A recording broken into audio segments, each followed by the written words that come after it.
Hi there, I'm Ronald, and excited to dive into our exploration of the Bible together. Today we'll be continuing our journey through the book of Genesis, chapters 38. Previously, Joseph's brothers sold him into slavery, after which he was sold to a man named Potiphar, who served the king of Egypt. Now Joseph's brothers then deceive their father, telling him that he is dead, which leaves Jacob inconsolable. Today I pick up chapter 38, where Judah, Jacob's fourth son with Leah, preceded by Reuben, Simeon, and Levi, had yet to distinguish himself as remarkable among his brothers. He was the one who suggested selling Joseph into slavery in Genesis 37:26. Now Judah chooses a wife from the Canaanites, the descendants of Noah's son Ham and grandson Canaan. Now, while they may not share the worship of God, it's important to remember that the land that they inhabited is the very land that God promised to provide to Judah's family. Now, through an ungodly and unwise marriage to a Canaanite woman, Judah fathers three sons, Onan, and Shelah. Judah and his wife eventually arrange a marriage between his eldest son, and a woman named Tamar. But is a wicked man, so God kills him. Remember, God knows our hearts. God is both just and merciful, and in this instance, he leans towards justice. Now, I know it's difficult when we hear that God kills someone, but we must remember that he is the one who gets to make this decision. We have all committed treason against God and his kingdom, and we all deserve death. So no matter what did or didn't do, he got what he deserved. The rest of us are just living on mercy. Now, we're never told what wickedness was, but obviously it was evil enough that God brought immediate judgment upon him. Now, growing up with a father from such a troubled family and with a mother who was a Canaanite did not help to live a godly life. Marriage to a Canaanite woman was consistently being discouraged among the patriarchs and their families, as referenced in Genesis 24:3, 28:1, and 28:8.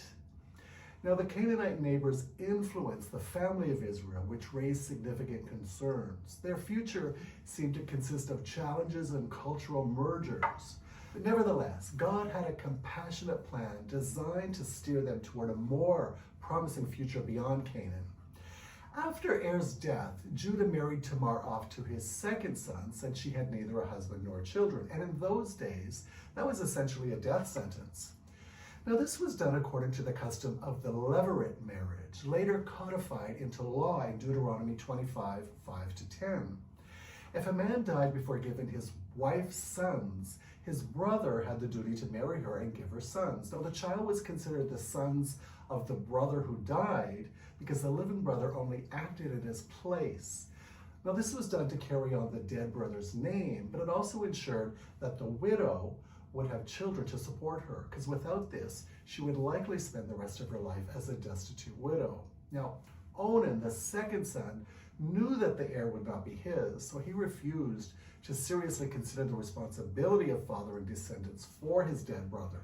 He was more than happy to use Tamar for his sexual gratification, but he did not want to give Tamar a son that he would have to support, but would be considered to be his brother's son.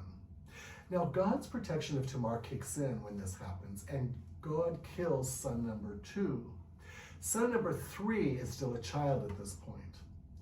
Verse 38:11, Judah told his daughter-in-law Tamar, "Remain a widow in your father's house till my son Shelah, son number 3, is grown." For he said, "Lest he also die like his brothers." And Tamar went and dwelt in her father's house. Now, Judah was unwilling to give his last son to Tamar as a husband. God had already judged 2 of her previous husbands, and Judah vowed that he would not provide Shelah as a husband to Tamar, as customs and righteousness dedicated, yet he would continually postpone fulfilling his deceitful promise. So Tamar takes matters into her own hands. One day, after Judah's wife dies, Tamar hears that he's going on a trip, and she veils herself and positions herself on the road that he'd be taken. Then Judah mistakes her for a prostitute, and she goes along and sleeps with him and cleverly asks for collateral until his payment, which is to be a goat. Now, a goat is sent a short while later, but she's nowhere to be found. A few months after, word gets out that Tamar is with child, and Judah orders her to be burned. But then she pulls out the collateral that she has, and Judah is busted.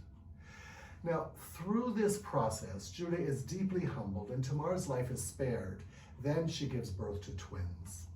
So I'm going to leave it here for today. God bless you all. Thank you so much for watching, and I'll see you next time.